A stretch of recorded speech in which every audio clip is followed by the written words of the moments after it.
Good evening. I'm Tina Arnold. And I'm Johnnie Arnold. And this is Suspect Paranormal.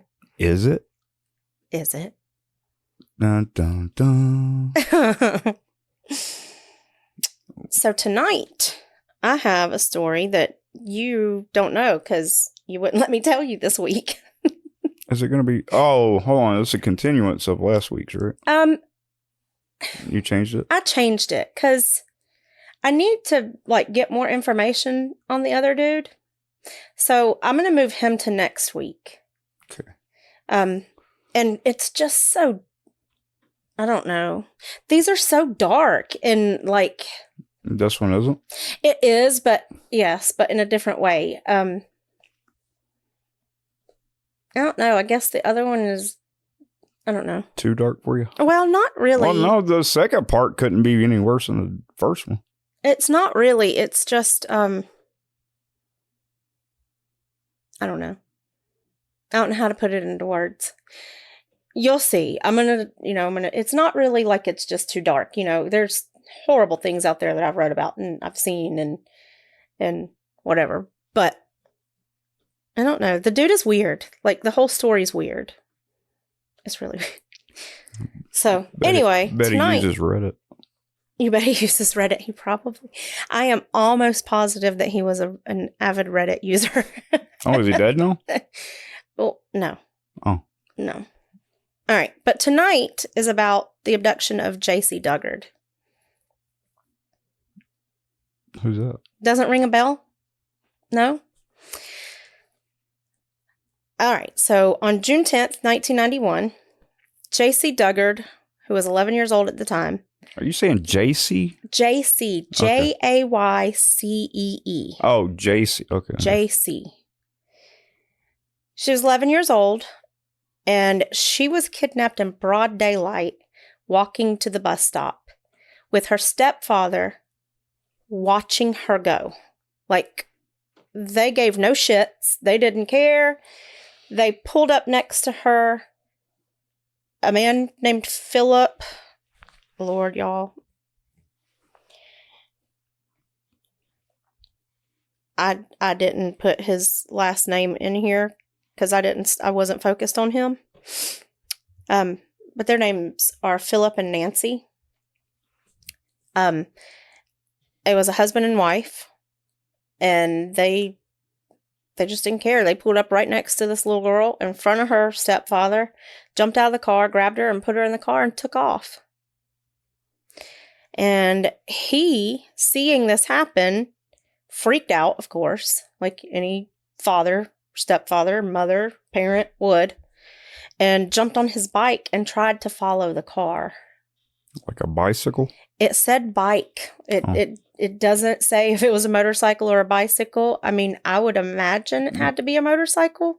He wouldn't think he would catch the car on a bicycle, maybe. Yeah, but I would think that he would have caught it on a motorcycle. But maybe it was a bicycle. I have no idea. But he followed the vehicle for a while, and then he lost him. He just couldn't keep up, so it had to have been a bicycle. I had to. Yeah. Because motorcycle probably would have stayed with him pretty well. He would have caught up with a motorcycle. Yeah. Can you imagine being in such shock at what you just saw and so desperate that you think your bicycle is going to pedal fast enough to catch up with that car and you just keep going off of sheer hope and determination? Well, maybe he knew little shortcuts and he was hoping to... No, I said he was trying to stay right there with the car. Oh, yeah. He was trying to keep an eye on the car. He was trailing it, and he was doing okay until he lost him. But Jaycee was a happy little girl with blonde hair and a bright smile. She was very, very much loved by her family, and they loved her so much. They held on to hope and had such faith that they would find her alive that they never stopped searching even after 18 years. Oh my God. Nope. Yes. I'm telling you, the stories about the kids. It's just, it's like what pulls at me. Mm-hmm. Because I'm a mother. And so hearing these things, this is my worst nightmare. this is my worst nightmare, is not being able to protect my children from something. You know, I've told you, we've talked at length about, you know, how my anxiety and everything. And this is why I hold closely to my children. Yep. And keep them away from people. And that's why I own an arsenal. Well, and this is why, you know, people talk a lot of shit online about me, and they like to talk about, you know, I'm crazy and that I will block anybody out of my life, and, you know, I'll cut people out without a thought about it.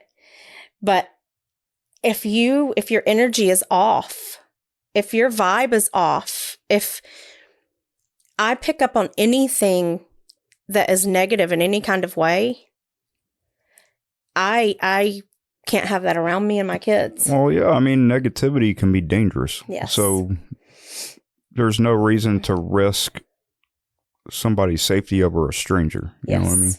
Well, it isn't just, I mean, it's like, I don't like negativity anyway.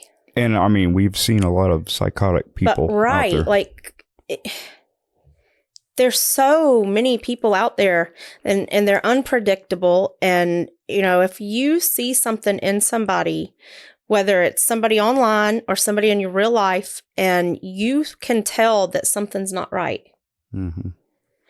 why would someone keep them around? Right. You know, you are either uplifting and positive and bringing something good to someone else's life, or you're not. And if you're not, there's no point in keeping that friendship. And she's not saying that it's not normal to have days where you're just kind of blah or down or whatever. No. But there is a difference between like being psychotic and violent or threatening and just having a bad day or whatever. Right. So, anyway.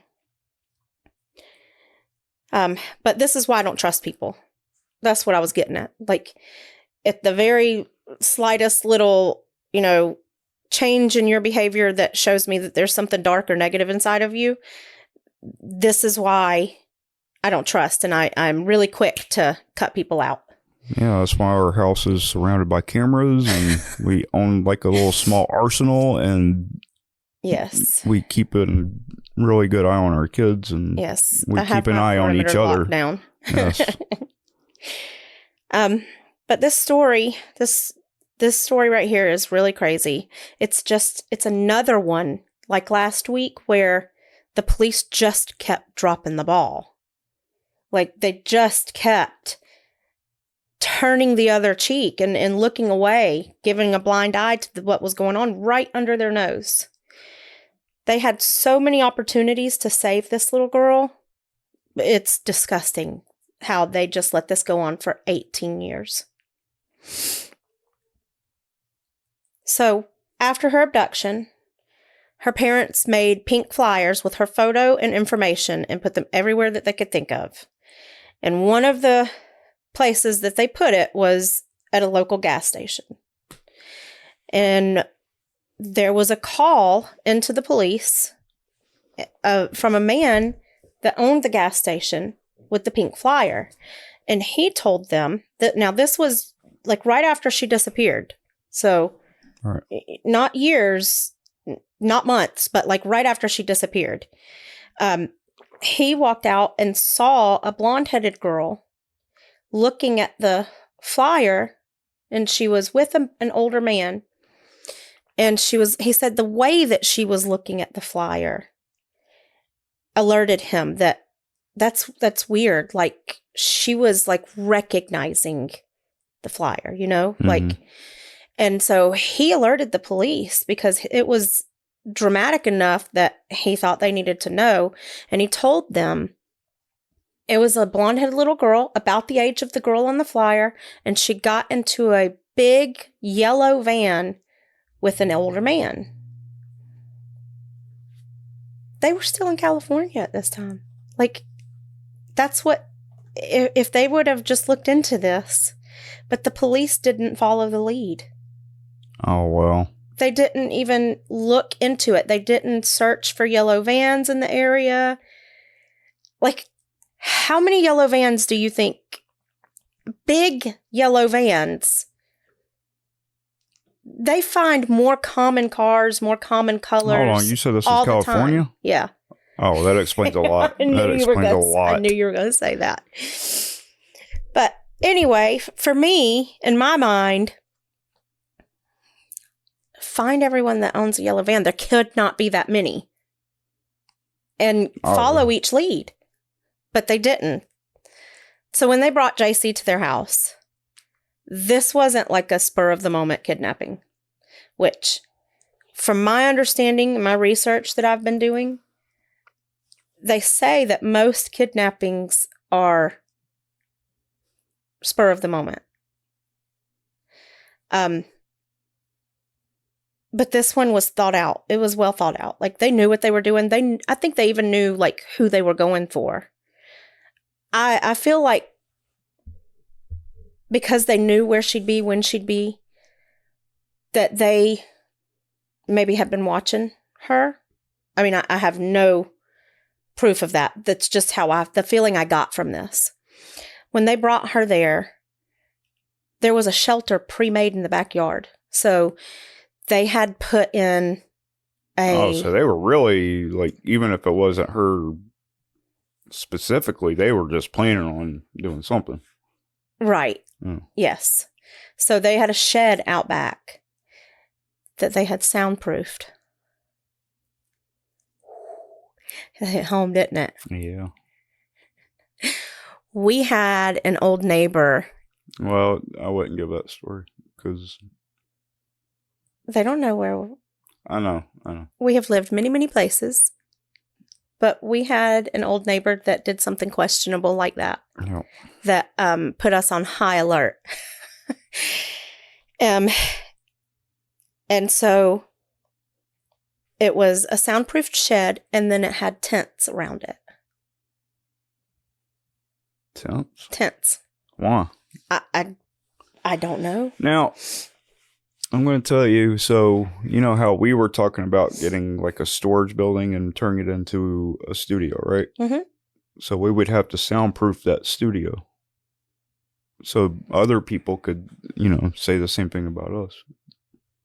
Then let's not do that. Because people already talk and tell lies and stir up shit online, so. But that would actually have to be people that we know. And we don't know anybody. Well, I don't know. I'm just saying, tread lightly. I'm not about to have that one out there.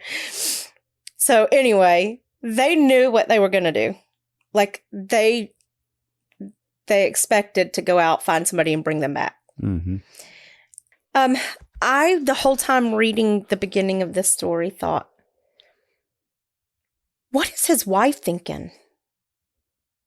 Allowing this to happen. There is no way in hell that if you ever came to me and you were like, hey, I'm going to go kidnap this kid, I'd be like, doo-doo-doo, okay, let's go.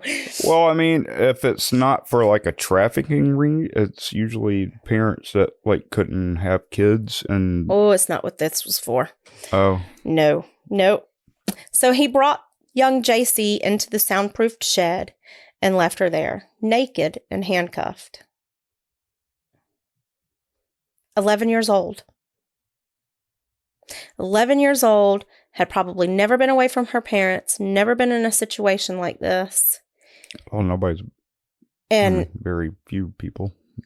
Well, right. But I'm saying, like, okay, so not like in the kidnapping situation, but like, I'm trying to collect my thoughts and make it make sense. Just like the whole. Okay, so like our girls are very modest. Mm-hmm. They stay covered, like, until Clara became an adult, she wouldn't even wear a bikini. Right. And that was her choice. It wasn't forced on her. Mm-hmm. It was because she was modest. And, she thought, I don't want to show my belly button. I don't want to show too much skin. I'm a child. They're uncomfortable with that, Mm-hmm. Catherine is 12 going on 13, and, she's fully covered all the time. She won't even wear a tank top and shorts to bed. She's overly covered. Like, she wears a hoodie in the summer. All of our girls did. Well, I mean, I think Clara and Mary just got out of that. Yeah. This year. So imagine this little girl thrown into this scary situation, right? She's been abducted. She doesn't know these people. That's bad enough. All right. And now he has stripped her down. Well, I mean, even if she did know them. So, well, right. Even if she did know them, you're correct. But I'm saying, like, the fear and the uncertainty and the just not knowing and right, like the I know what you're saying. Insecurity, and I just can't imagine. Like it's horrible. It's horrible. It's frightening and it's heartbreaking, and I want to hurt this man. He kept her in there, handcuffed, and he kept her like from running out by telling her that he had 2 ferocious dogs outside that would hurt her if she came out. Oh boy, dude, I'm taking the chance. She's an 11-year-old little girl. When he came back for her, his first act was to force her to shower with him. She's 11. She'd probably never seen nudity. All right. It's just really, it's a disgusting act. So after that, he took her into the shed and he essayed her at least once a week, telling her that the demon angels had allowed this, that God had brought them together to help him with his sexual problems, to cure him. Where's the wife? When this is going on, at work or in the house. Does she know that she's back there? Mm-hmm. She helped kidnap her, remember? Oh, yeah. Mm-hmm. Okay. Oh. Yep, I just got myself out. Okay. So, it's funny you just asked that, because the next thing in my notes is about her. Okay, so Nancy. According to Jaycee, Nancy was an evil woman. Like, these are the words that she used to describe her. She was an evil, manipulative woman, and she was mean to Jaycee and jealous of her. But first, before she showed that side of herself, she tried to manipulate her by making her feel like she was going to try to be motherly towards Jaycee. And she would come out and try to be sweet and talk to her and, bring her like stuffed animals and stuff like that. But then it flipped. When Philip went to jail because he got in trouble for a failed drug test, it was just Nancy there with Jaycee. And she started to mistreat her and be mean to her and just degrade her. And that's why she said she was evil. She showed her true colors. For 3 years, they kept this little girl in handcuffs. And when she was 13, they realized she was pregnant. So they began to allow her a little bit more freedom. By letting her have breaks from the handcuffs, even though they still kept her locked in her room. So they had not been providing her home-cooked meals up until this point, which makes me think that they were giving her like PB&J sandwiches, fast food. It was mentioned that they would give her fast food. I guess Nancy couldn't be bothered to cook for her. But when they realized that she was going to have a baby, they started to give her home-cooked food, warm food. And so for 2 years of her for 2 years that she was held captive, she hadn't had a warm meal.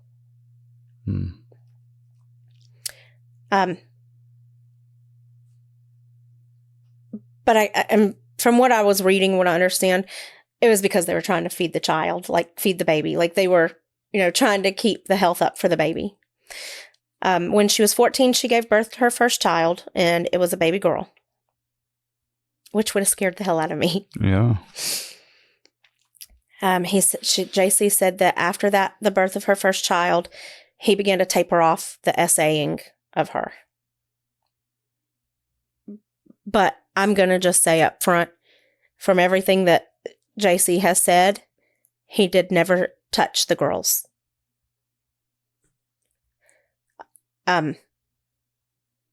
He would assault her occasionally, but mostly only when he was on a drug binge.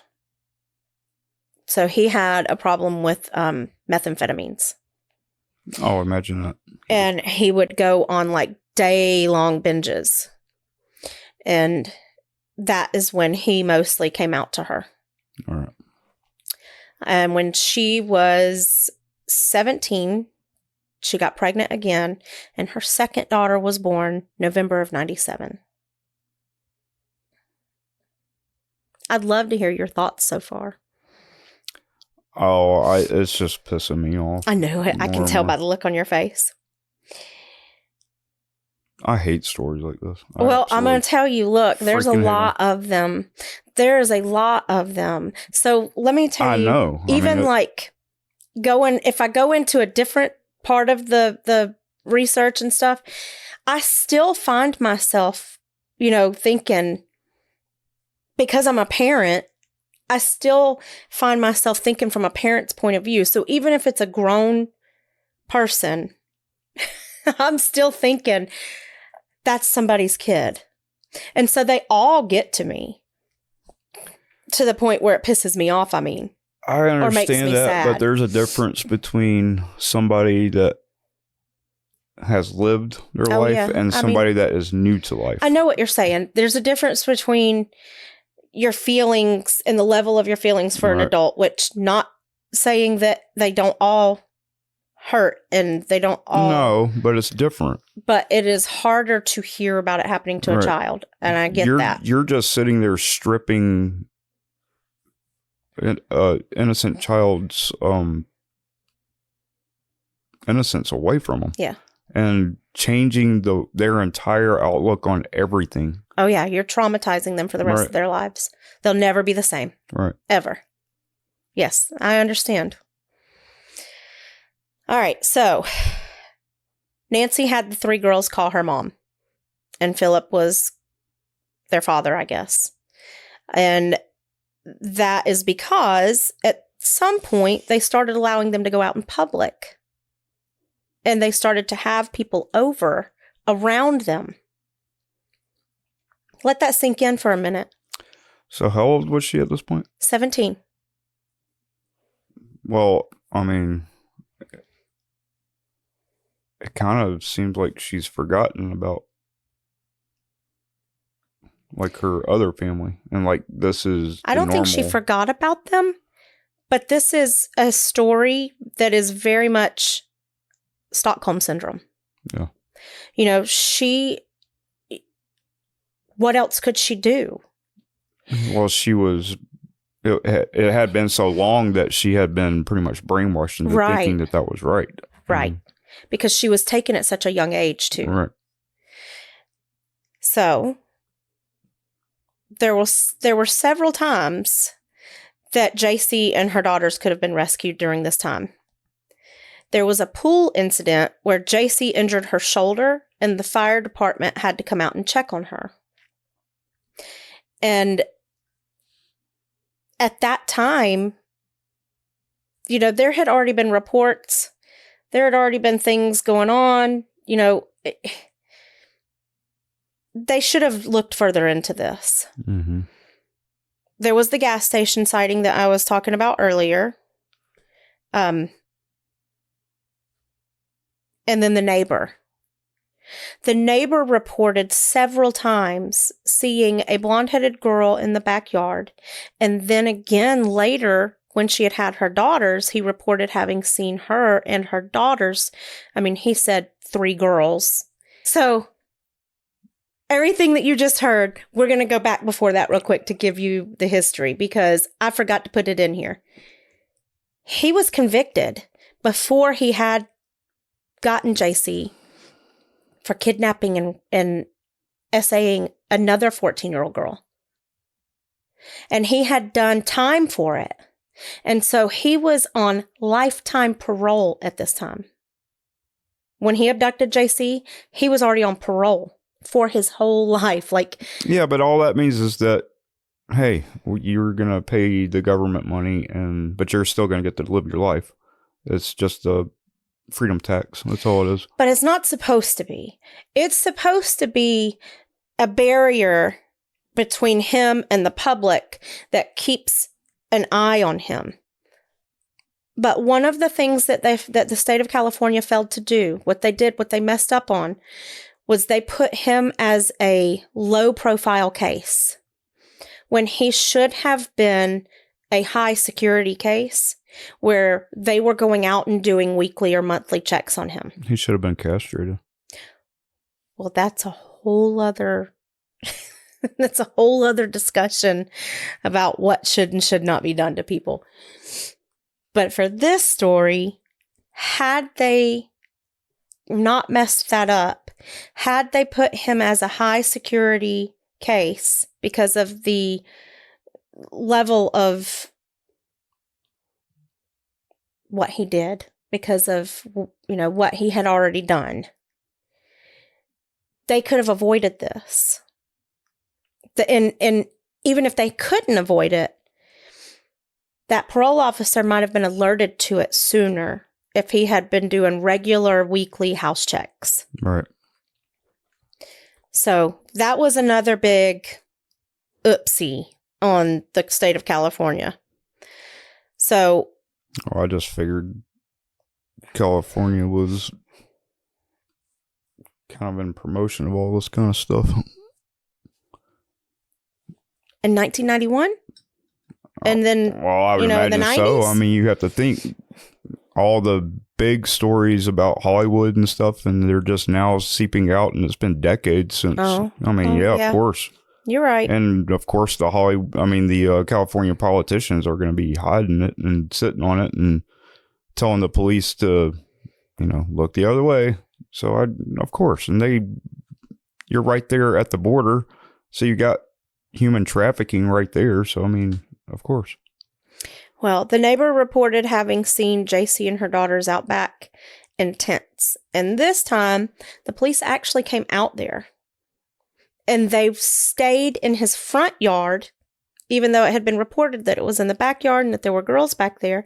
Even though this man, when you pull him up, it says he is on parole for essaying a child. They still didn't go in the house. They did not go in the backyard. They literally came out, talked to this man outside his house and told him, if you do have people living back there, it's a code violation. You will be violated for that. A code violation. Right. Yeah, this is California. And they didn't look further into it. Yeah, it's California. So the parole officer, he had done visits to the house over the years, but not as often as he should have, and they weren't as involved as they should have been. But during one of his visits to the house, this man, y'all, he saw a 12-year-old girl. It doesn't say if it was 12-year-old Jaycee at the time or if it was one of the daughters. Nope, y'all, it had to have been Jaycee. The daughters were not 12 years old when they got them. So it had to have been Jaycee. When Jaycee was 12 years old, he saw her in the house. And he took Philip's word that that was his brother's daughter. But something did not sit right with him. So he left the house and he called Philip's brother.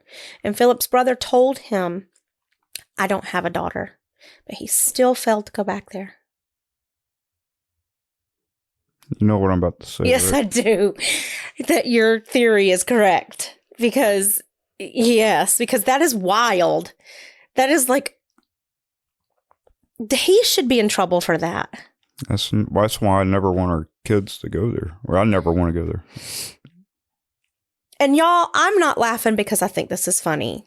I am dumbfounded. And this is just my anxious, nervous reaction is to just, wow. It's unbelievable. Yeah, I mean, these offenders, they especially in certain states, they just get like a slap on the wrist and then that's it. And then they go back out, they do the same thing, and then they go back to court, they get, a little time in jail, and then it's just a big vicious cycle that just goes over and over, and they don't care. I know. The court system, clearly this is telling how much they don't care. The politicians don't care, because if they did, they would have stricter laws. The court systems don't care. And even if they did care, it wouldn't matter, because they can't do anything about the laws, because the politicians are sitting on their asses. Okay, and but not let me just changing say, anything. though. And people keep recycling these politicians and doing this. But there are people out there that care. Yeah, there are. You can't clump them all in, because if they didn't, then she would have not. She was rescued in 2009. And if there weren't people out there that saw wrong in what's happening, then that would have never happened, because. But you saw how much of a barrier that it had to go through to get to those people. Yes, absolutely. And I'm not saying that they're not out there, because I know that they're out there. It's just far and few in between. Yes.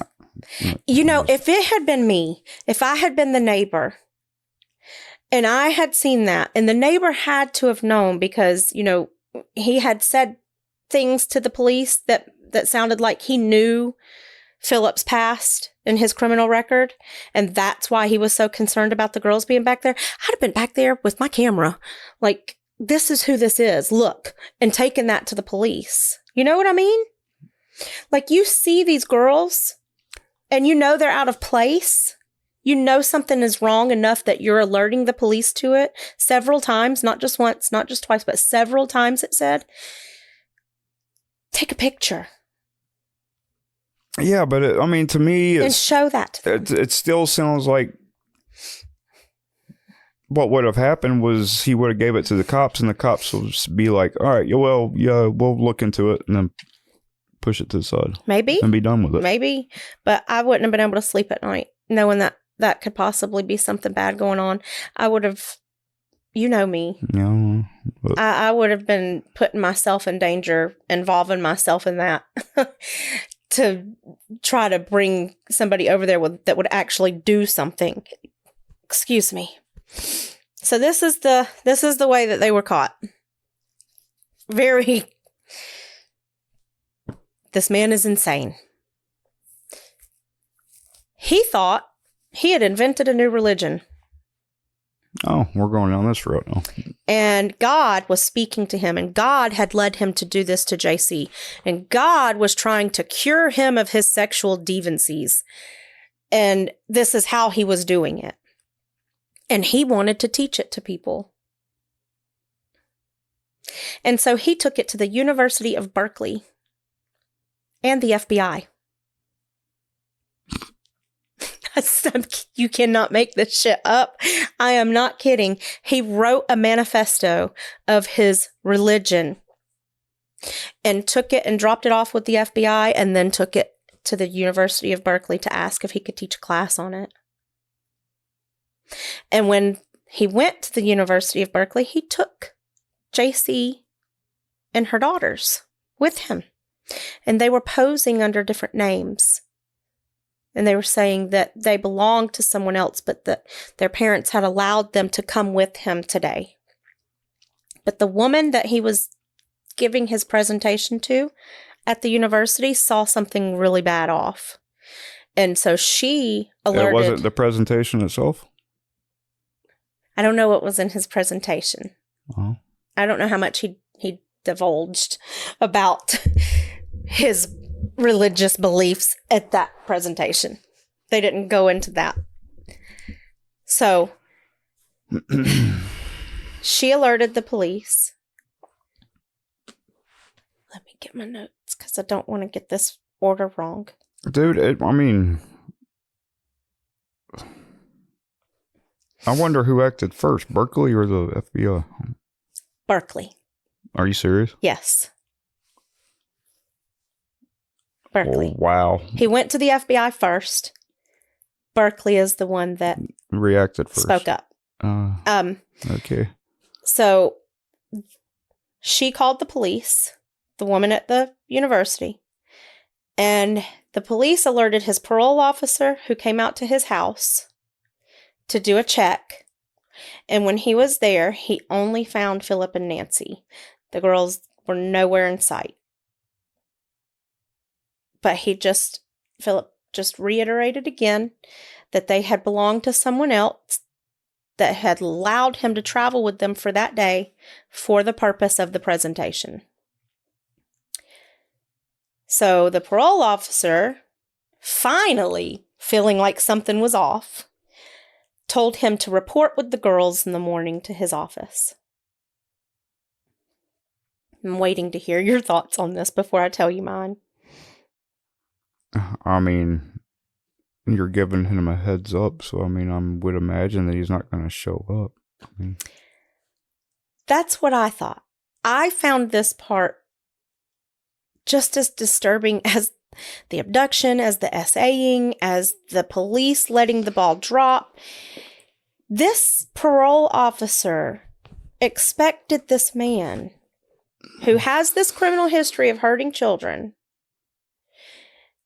who you're at his house because something isn't right, and you're just expecting him to be like, okay, and bring them in. Anything could happen right here. He could panic and hurt the girls and then himself. Oh. He could panic and run. Right. And, they don't know where he is. This isn't the day and age where we have cameras everywhere.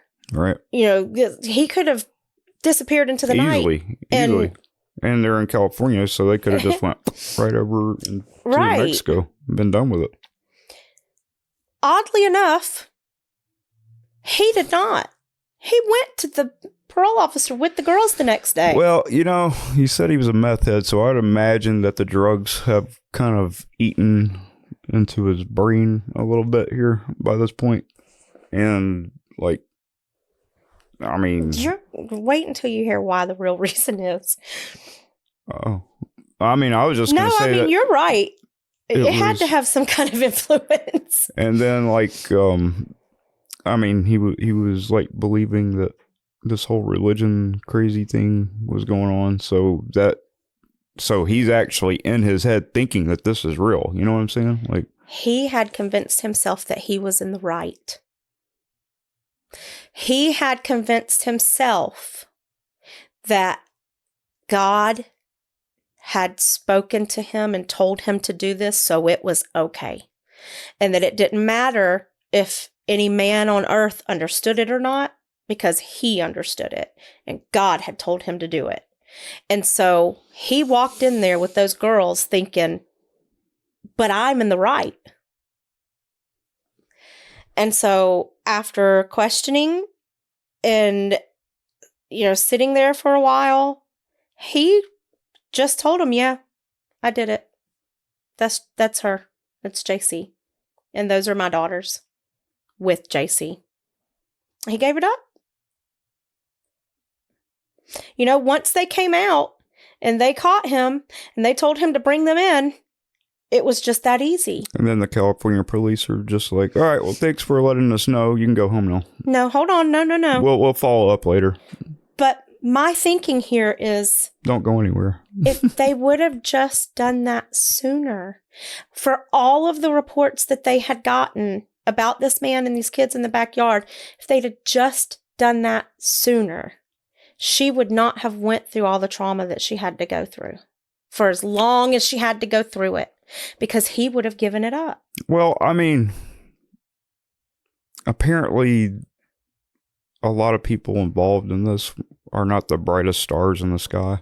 And then the ones that probably actually did hear about it and wanted to do something, they had to jump through all kind of hoops and go through all kind of barriers just to get anything done.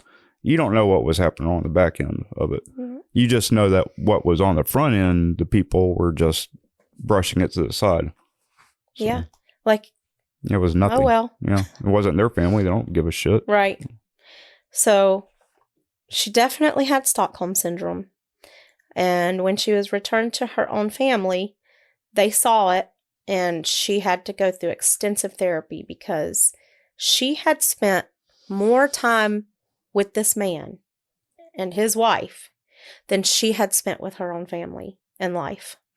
Oh, yeah. Oh. And so she had developed like a really strong bond with him. And she had to work to break that. And the kids, they had only ever known him as their father. You know, it was, and they said, like I said, they said he never touched them. And that was actually something he said in his trial. He wanted people to give him credit for not having touched his daughters. Because he said God had cured him with Jaycee. So what sentence did he get? I'm getting to that. So Philip was sentenced to 431 years to life. He'll never be free. He will never be able to hurt anybody again. Nancy, on the other hand, was only sentenced to 36 years to life and will be eligible for parole in 2029. And I don't agree with that. I think she should have gotten the same. Whether she had anything to do with the SAing or not. She'll probably get the same parole officer. It doesn't matter. I think she should have got the same sentence as him because she still sat there and knew what was going on and had a hand in it every day for 18 years and did nothing and said nothing. Yep.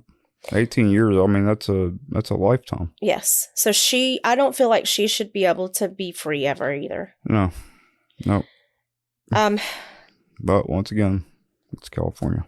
But as of right now, Jaycee and her daughters have adjusted well with being back with her family, and they're doing really well, as well as can be expected, having been through that. Yeah. And that is this week's story. Ugh.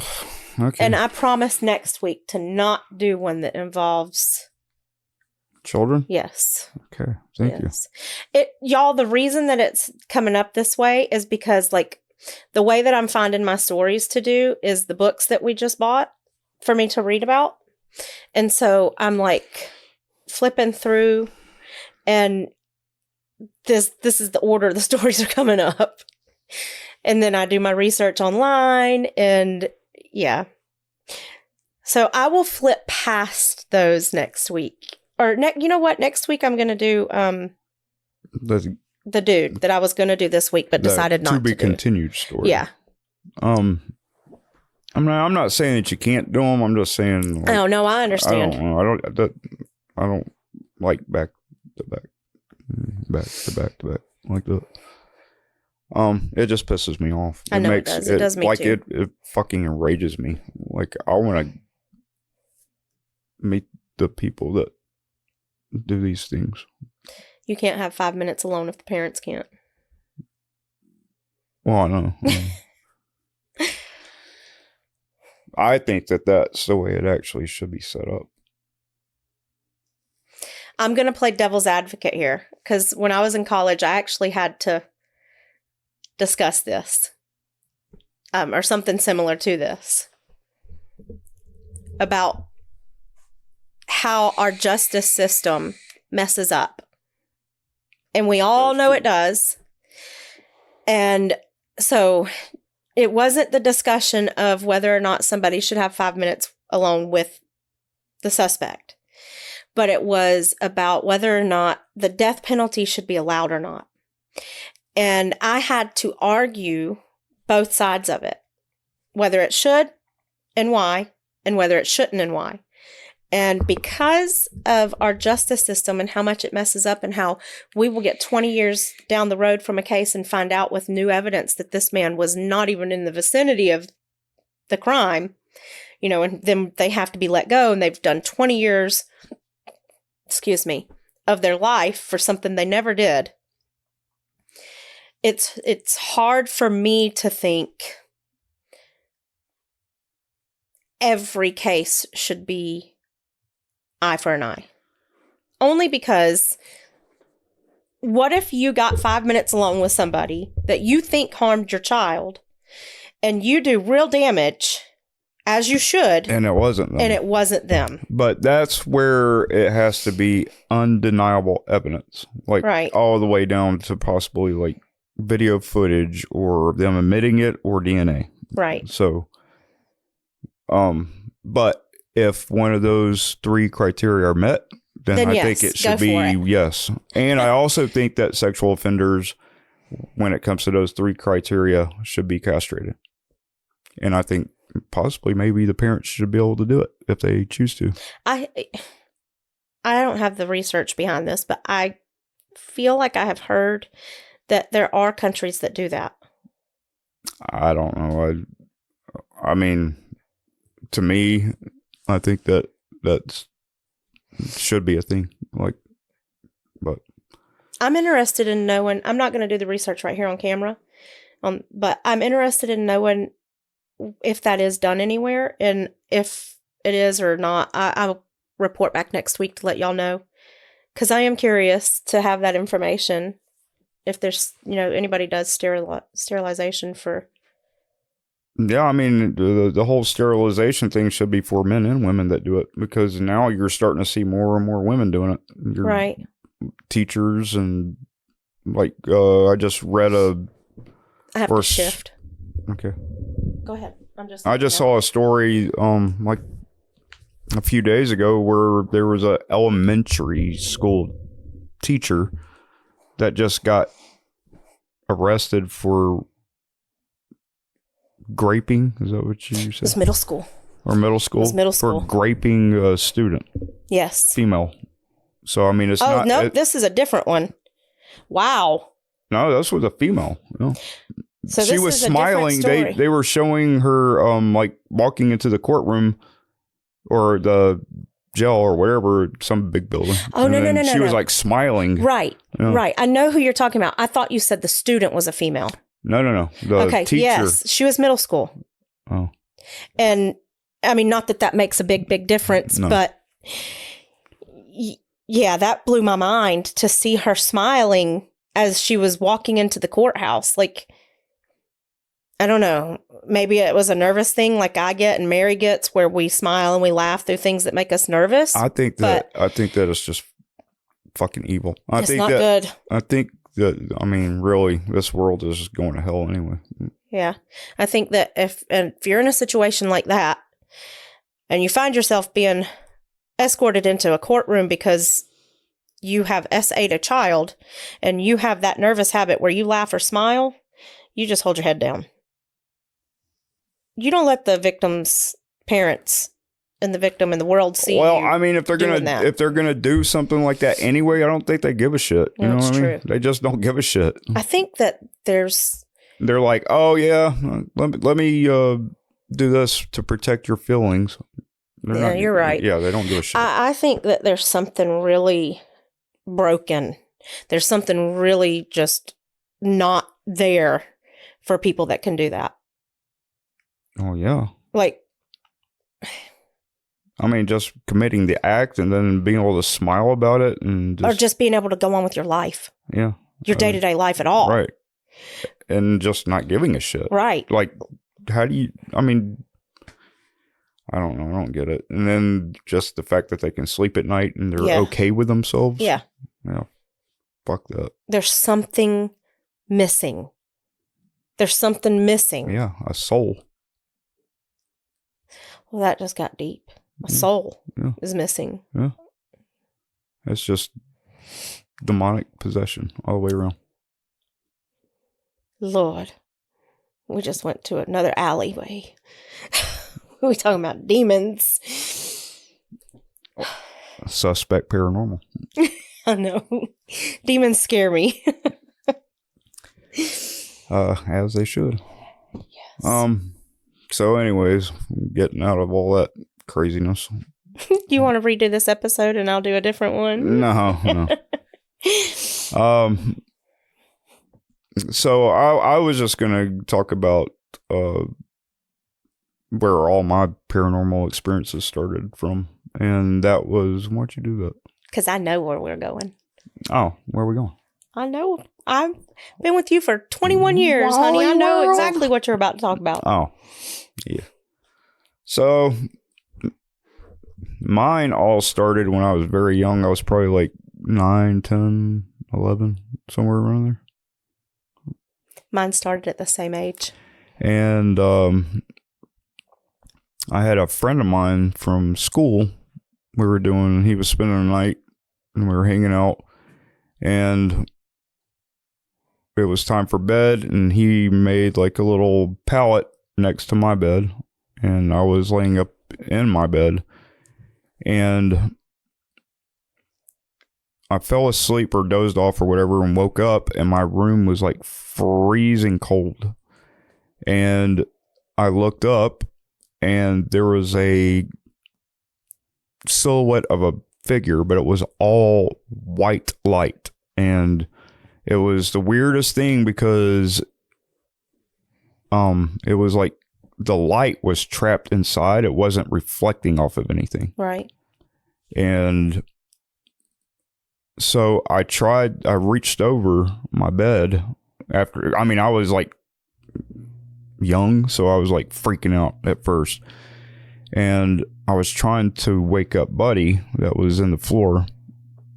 And I was like, wake up, and whispering and trying and pushing him.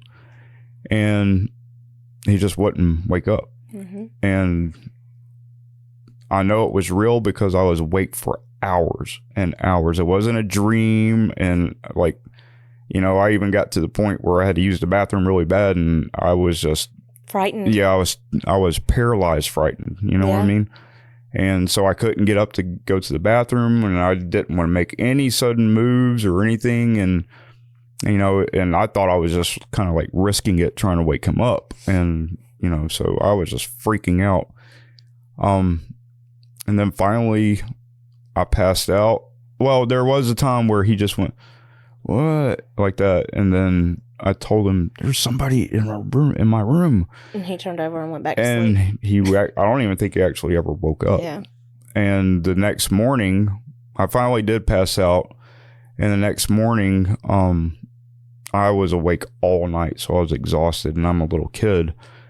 And I was like, do you remember me waking you up? And I told him about the whole experience. And he was like, I don't remember anything, no.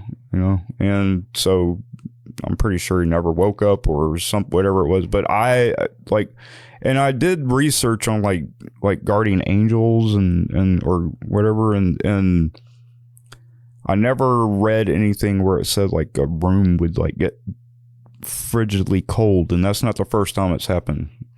No, but and the fact that it was a bright light and not a black shadow. And I'm going to, the best way for me to describe it is like if you, and I'm not saying it was Mary, but like, how Mary has the, like, the cloak, halo. Or the cloak. Oh. Or whatever, like over her head and stuff, Yeah. Okay, so, or the cowl, I guess that's what it's called. Right. I meant like it always looks like it's like a halo of glowing light around her. Well, that is a halo, but if you just take that away, then that's the outfit. Okay, yeah. So that's what it looked like, but in silhouette form. Right. And I don't know, it was, and that's something that I'll never forget. That burned itself into my brain. Like you don't forget the first time you see something like that. And the weird thing is like, we didn't have air conditioning at this time. Yeah, I mean, y'all had the box fans in the windows. And we had the box fans in the windows, and it was pretty. We all know that. Pretty steamy. So it was, and to have your room freezing in the middle of summer in Georgia like that with no air conditioning and only a box fan, that was. I can't say we all know that, but a lot of us from our generation, right, you had the box fans in the windows, especially if you live in the South, right? So. So I don't know. I thought you were going to say something. I think I interrupted you. You didn't interrupt me. I'm interrupting you probably, but it's just I was around the same age when my first experience happened, and you don't forget that. Like it doesn't matter how young you are, that burns into your brain forever because you immediately know something's not right. Right. And even though I had grown up watching scary movies with my parents and all of that, it was like mostly slasher films like Friday the 13th, Nightmare on Elm Street, that kind of stuff. Yep.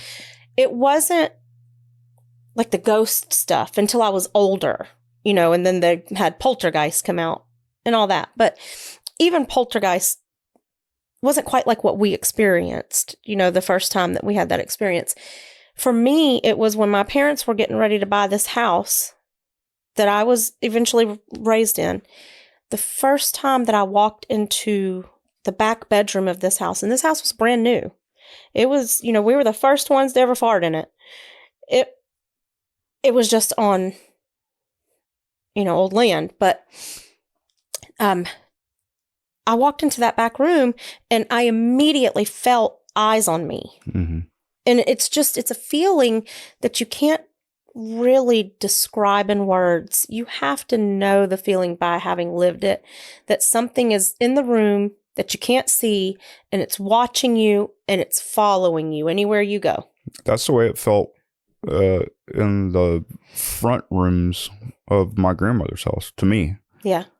That was like the creepiest part of the entire house. Yeah. Like once you got past that kitchen, it was just like, it was the original and that part was of the where house. my bedroom was once you get past that kitchen, it was like, because I was raised by my grandparents, and my bedroom, it was a 3-bedroom house, but they had like a den and a living room, and I don't know which one was the original and which the original was the front part of the house. Okay, what? So yes. That's why. Yes. Yeah. It was the front part of the house. It was built by her father. Mm-hmm. And then later on, her and her first husband added on to it. Right. Oh.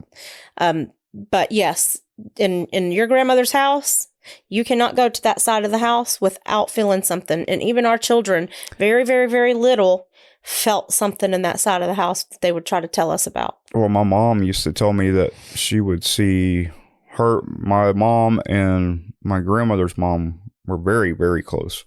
And after my grandmother's mom passed away, she would say that she saw my grandmother's mother in there. Mm-hmm. I remember. I remember her telling me. I think something else happened. About a man or something. I don't remember. Like one of my grandfathers. I don't know. But that house was, it's, and ever since really that I saw that figure in my room, it's like been like a constant, it's been like a constant thing in my life where paranormal stuff is. It's like place. At that age, when we had the first experience, it like opened up our mind to something. Right.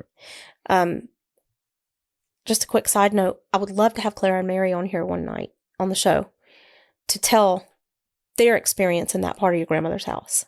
Because I can't tell it quite like they can because it happened to them. Right. But they have experiences from that part of the house. But so my first experience at that age, other than the eyes following me around, we eventually bought the house and moved in. And that became my room. Oh. And I did not want the room. And I threw a hissy fit because I was scared of it. I had never been quite so scared of a room as I was this one. Like, you're a kid, you're scared of things. You're scared of the dark. You're scared of monsters for every kid. But Right. this was different. It was organic. Like, it wasn't an imagination thing. It was real. And so it was different. And my brother, thought that I just wanted the bigger room. And so he was angry. But I had to sleep in that room. And I could feel it was coming from the closet in the room. And that sounds so cliche, but it's for real. Like, anyway, so I woke up one night and I was 9 or 10 years old. And my grandfather was sitting in the chair on the opposite side of my room. So I'm laying in the bed like this, and I had a chair on this side of my room and had a nightstand right here. And he was sitting in the chair. My grandfather passed away when I was 6. So I immediately knew something wasn't right. And he wasn't saying anything. He wasn't moving. He was just smiling and rocking in the chair. That's kind of what that's like what my mom said about my great grandmother. Yes. Like, she didn't say anything. And but she saw her coming out of the bathroom. She was walking out of the bathroom and saw her. Right. But she said that, it freaked her out, and she actually told me that she thinks that she left because she knew that she scared her. Right. And so she went and left. Right. I agree with that because of what I'm about to tell you happened. So I, of course, cannot say whether or not this was my grandfather for real or not, or if it was something else showing, his face to make me feel comforted. So I was paralyzed with fear. I couldn't do anything. All I could move was my eyes. Yep. And so I finally somehow got the energy up and I threw my arm back. So I knocked my jewelry box over and it crashed and broke. And when that happened, he went from sitting in my chair to standing in my doorway and kind of like just had this look like, and then waved and he was gone. So he like teleported? And was that like I didn't see him move. Oh. I didn't see him move because I was doing this, and I just looked. When I looked up and I could finally move and looked up, he was now in my doorway. Did the room get cold? I don't remember that detail, but my mom came running to me when she heard the jewelry box crash. And, like any sensible adult, she didn't believe me. She thought it was a nightmare and that it had scared me. But from that day forward, I was able to better sense things and see things and had things happening to me that I couldn't explain. And I wasn't asleep. I didn't I don't remember at this point, at 42 years old, it being when I was 9 and 10, I don't remember if I had woken up to see him there or if I had to have, because I was paralyzed with fear. Right. So it had to have been like a sleep paralysis event, because after this is when I also started to experience sleep paralysis. So if you woke up already paralyzed, then that would be sleep paralysis. But if you got paralyzed from fear after you woke up and saw him, then that... It was after I saw him. Yeah, it was... I guess it wasn't sleep paralysis, but after this event, I did start experiencing sleep paralysis. Mm. I would imagine that has a lot to do with it, because I think that sleep paralysis has a lot to do with paranormal. Like, oh, I do too. Yeah. That's all I got, man. That's all you got? Yeah. I can't like tell all my experiences in one. I can't give it all away. Yeah. We have a lot. Oh, we have a lot. It'll span seasons of the show because I wanted Tina to write a book, but she won't do it. My focus is off lately. Like I have 3 unfinished books right now. Yeah, but I ain't talking about And- lately. I've been trying to get you to write Well, about this for years. I know. It's been hard for me because I just want to like, get straight to it and tell the story. And some of it's really short. It happened and then it was over. And then, some of it I can only give so many details and then, it doesn't even fill up a chapter. So it's just difficult to figure out how to lay it out, what to tell, how to put it into book form. It's just difficult. It's easier for me to write fiction and then I can make it up as I go. But to write something that is real and true, right? It's harder to do that and, make it fill a book. So I'm going to say at this point, I want to hear from y'all.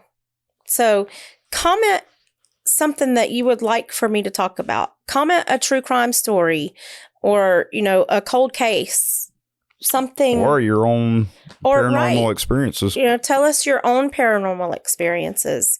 And I'll read, what you write about what you've seen and what you've been through on the show. And paranormal doesn't have to be just ghosts. I mean, you're talking about cryptids, UFOs, Yes. Whatever, anything out of the ordinary. Something that I have dealt with my whole life since I was a young child, you'll know this, is deja vu and premonitions. Mm-hmm. I kind of tie them into each other because when I have a premonition of something, it's usually either in a dream or with a deja vu experience. So it's like I'll have a deja vu, but while I'm having that experience, it is like I really lived it before. I really saw it before somehow.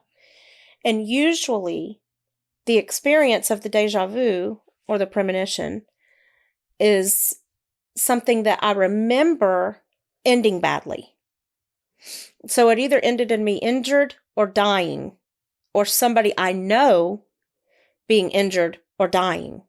And so the deja vu will happen and I will immediately know what's going to follow those events. And I'm able to not do that. Oh, yeah. So you understand? Yep. So for instance, if I'm driving in the car and I have a deja vu experience of I'm going to turn right up here, I will immediately remember, but something bad happened when I did that before. And so I will go the other way. Yeah, I understand. I know that sounds silly, and people who don't have it, don't experience it will think, oh, wow, yeah, right. Oh, no, I believe it. But it's for real. So my dream premonitions are very vivid. They are very, very real to me. And this story is kind of like that.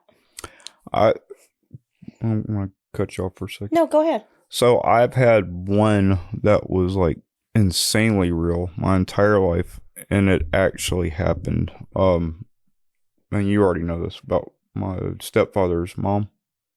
Yeah. Do you remember me telling you about this? So I had a dream that she died. Their house had this little laundry area in the front of the house, and then when you go into that's actually where the front door was, if you remember walking in there. I remember. So you walk in, there's the little laundry area, then you take a left and there was the kitchen. Yeah. So I had a dream that she had died of a heart attack in the laundry room, and I don't remember how long it was after that, but that's where died of a heart attack and in the same spot. That's crazy. Yeah. Whew. See, this is why I believe so strongly in this stuff. Oh, yeah, me too. That's what I'm saying, yeah. Because I can see it like that too. And you really see it. Yeah. It is real. Yep. It wasn't it was playing kind of like a,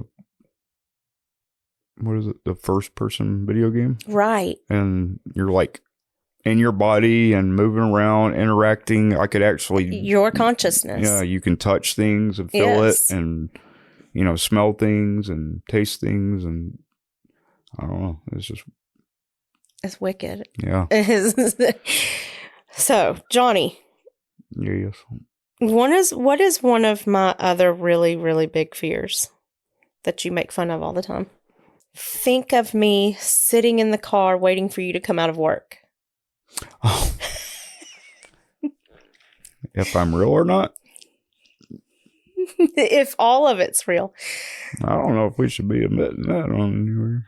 You know, this is why. So, I am 22 years old.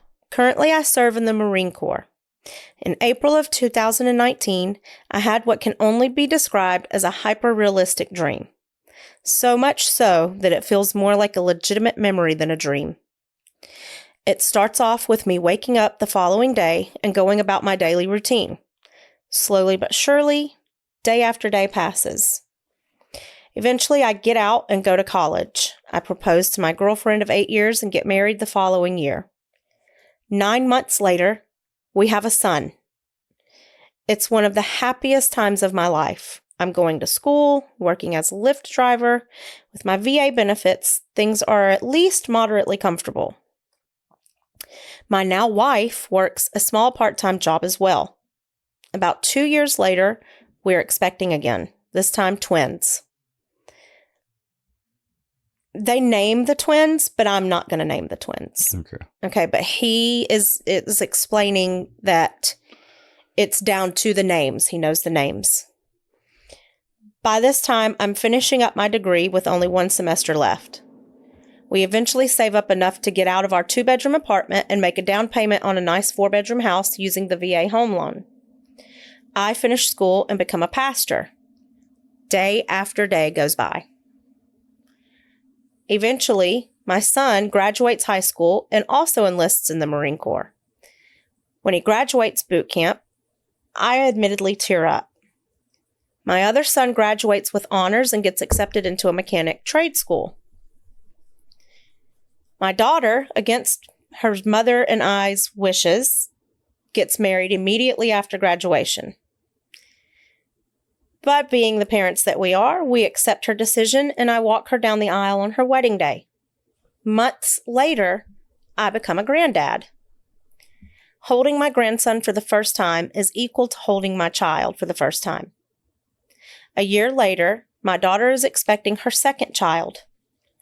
One day when she is 7 months pregnant, I go to sleep and wake up. But actually wake up. Imagine my surprise when I'm in my 20s again and it's 2019 again. I never felt such loss before, realizing the family that I had just spent time with didn't exist. That's dude. So that is that is up there. What's really sad is, and I don't know if that story is true or not, but there are actually people that have schizophrenia that live that every day. Yes. I had never even thought about that part of schizophrenia before seeing it being discussed on TikTok. No. And seeing the devastation that can come from that. No. And it's so heartbreaking. But you really think I shouldn't discuss that? What? My take on this. Oh, no, you're fine. I was just messing with you. So when I was younger, when I was a teenager, I had really, really bad anxiety, and I started to have really bad panic attacks to the point that I had to get on a medication to help balance me out because the anxiety and the panic attacks became so bad that I was having experiences and I was unable to breathe at times, and it was just really, really bad. And part of that was like when my mother and I would go to the store, she would go to another area of the store and I would go to another area, and she would tell me to meet her at the front of the store at a certain time. And I would go up there, and sometimes she wouldn't be ready yet and just had lost track of time and she wouldn't be there yet. And I would worry because of the panic and the anxiety that, you know, had I imagined that. Oh, yeah. You know what I'm talking about. So then there was the night where I was having one of those panic attacks, and I don't know why, because they never, you know, come on with any kind of sense or, you know, it doesn't make sense. It just happens. And I was sitting waiting for him to come out from work, and he was always right on time. Like it was like clockwork, you know. These people walked out of the door, and then here came Johnnie at this time.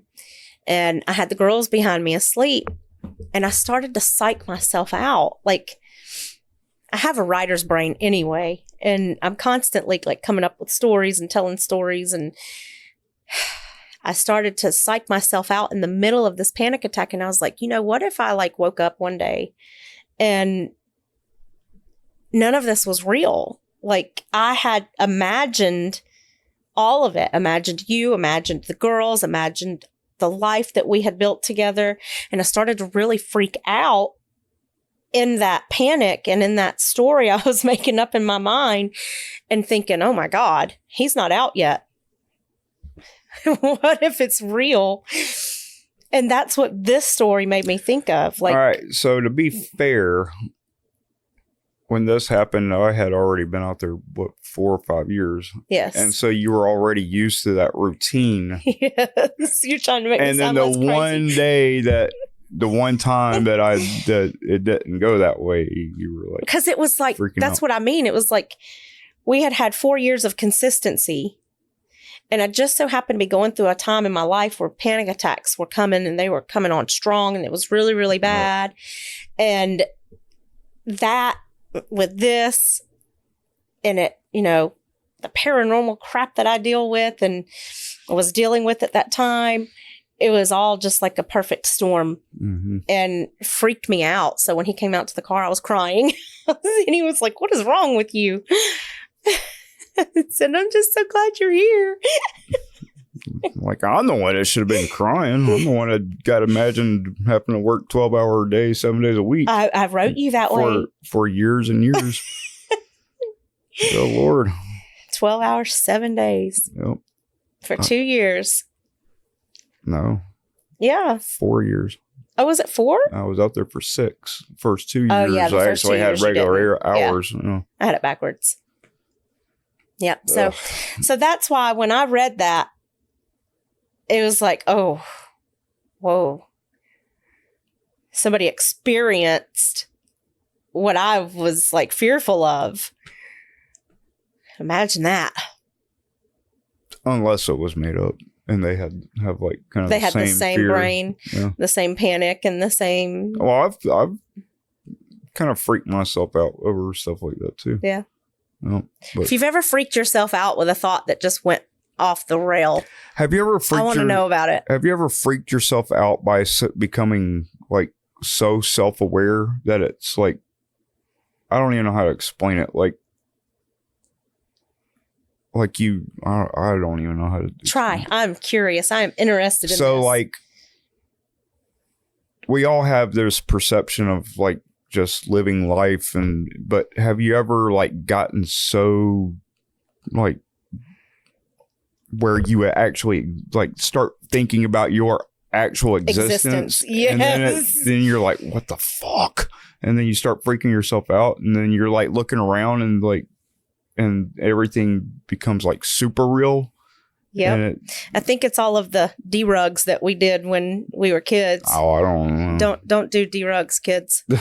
But yeah, you know, I don't think that people that, you know, went through life straight-laced probably do that. I don't know. I mean, but I don't know why but it pops in my head sometimes. It's almost like a panic attack. Yeah, it is. It is. And that kind of thinking is actually what started my panic and anxiety, because I was thinking like that and I was getting so deep into those thoughts that sometimes I felt lost in them, and I was scared I would never get back out of them. But then I started also picturing and thinking about death. Yeah, and that's part of it. Yeah. So like my panic attacks would come from me worrying about the end. Yep. And like it was bad. You know, when we first got together, you were the only one that could stop the panic attacks. Mm-hmm. And now I haven't had one for a really, really long time. Well, that's not true. I had one recently, but before that, it had been years. But my thing is like, once you have that kind of a panic attack and then you kind of go back into, it's almost like a cloudy, foggy thing where it look like it goes back into looking fake-ish kind of. You know what I'm saying? It's dissociation. What do you mean? So when I started doing that, when I started having those experiences and those thoughts and those panics, the world began to not look real to me. It's the only way I know how to explain it. And then I felt completely set apart from the rest of the world. Oh. And it scared me like I would never be able to get back. Would I stay set apart forever? And it actually happened so much when I was going through that in my adolescence that I believe it changed my thought processes. It changed how I viewed the world, myself in the world. But I think that's what it's called. It's called, I don't want to pronounce it wrong. It's dissociation or disassociation. But really, when I come out of those types of panic attacks, it's just like, I feel like, I'm kind of disappointed because it's like I'm going back into that fake cloudy bubble. Like I see everything. I want to be in the fake cloudy bubble because I don't want to be floating above everybody or below everybody or beside everybody. It's like the discussion that we've had about with if you would take the red pill or the blue pill. I don't want to wake up. Because that's exactly what it feels like. It's like I'm waking up and then I get sucked back into. I want to stay back into the dream world. Yeah. Because I don't want to be away from everyone that I know and love. Yeah, but how I know and love them. Well, I don't want anything to change. Nothing changed. It was you change. Well, in that moment, you change. Right. And until you can get back, you're not the same. I just want to be happy here in my little fake bubble with my family. And yeah, I would not. I don't want to wake up, Morpheus. Well, mine wasn't. It wasn't. Or when it happens to me, it's not like. I can still, but yeah, it does change you. You know what I mean? It does. And the reason that I took it to that drastic description is because there was one time where I was going through something really, really hard. And my 14-year-old brain did not know how to process it. And I did not know how to function in it. And so I sat silently crying, just pouring tears in my living room across from my mother. Like I had a couch that I was sitting on. She had a couch that she was sitting on. And I willed myself into a place in my mind that was nothing but pure blackness. I could not see my mother anymore. I couldn't see the room I was sitting in anymore, even though my eyes were open. But I could hear her like trying to talk me into coming back. I could hear her freaking out because she had seen that I had checked out. I could hear her like start to cry and get upset because she couldn't shake me out of it. Mm-hmm. And so I disassociated so severely that I felt like I had gone to another place in my mind. I was scared I wouldn't be able to get back. Like I was trying to will myself back to my mom, to comfort her, to make her see that I was okay. And it took a while.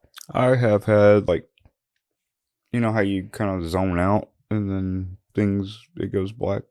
I've zoned out so hard that it's been like that. Yeah, that's what I did. Like I was fighting to get back. Yeah, into, that's what I did. Consciousness. You know? I don't know what that is other than saying dissociation, but I think it's something beyond that. We are the only two that I know of that have ever done that. Well, Clara's done it. Our oldest daughter has done it. But anybody outside of our household, outside of our family, if you have ever done that in a trauma moment, I would like to know about it. I just got zoned out on like, you know, how you just sitting there and you just kind of like, and then you just. Right. That's what happened to me. And but I was having a hard time, like, it was almost like I was leaving my body, like, yes, type thing. Like you're floating in nothing. Right. Woo, that's crazy. I wasn't upset or anything. I was literally just. So I guess if you've ever experienced it at all, upset or not, let us know, because I thought it was an upset thing. Like I can do it on will. No, I don't want you. Know. I don't want to watch. I don't want to watch you leave. My pupils turn black. Yeah, I don't want to see that. Drool leaking out. Be a good way to get some rest, I guess, or get away for a while. But you couldn't get. What if you got stuck? Yeah, that's what I'm worried about. Let's just go to the mountains to get away. You know, we can find our way back. Yeah, we don't want to do the insidious. Get trapped beyond the red door. Thank you for sticking it out with us, and y'all have a good night. Peace.